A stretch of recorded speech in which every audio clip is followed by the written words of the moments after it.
So the first step when you do paint protection film installation is you want to make sure that the surface that you're going to be protecting has got no contamination buildup anywhere. So what we're doing right now is we're soaking the painted surface with slip solution, and then we're going to take a clay bar and we are going to clay bar it.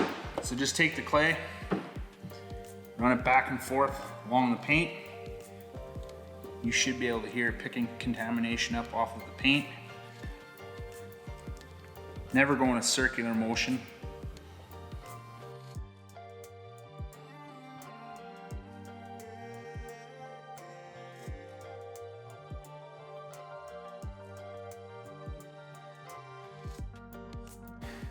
So I don't know if you can pick that up on the camera there.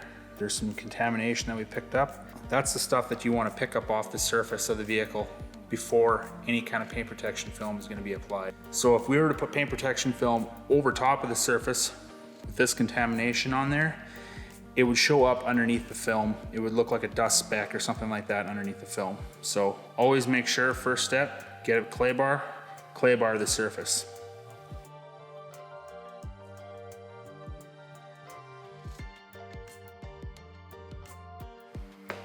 So the next step in prepping the surface for paint protection film is you want to wipe the whole surface down with 100% isopropyl alcohol. So what I like to do is I like to get a lint-free cloth, just like this. Just spray the alcohol onto the surface.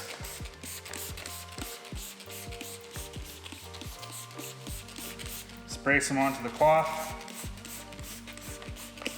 And then just wipe back and forth. What this is going to do is this is going to pick up any waxes or sealants that was on the surface of the vehicle, and it's also going to help the paint protection film bond better to the vehicle.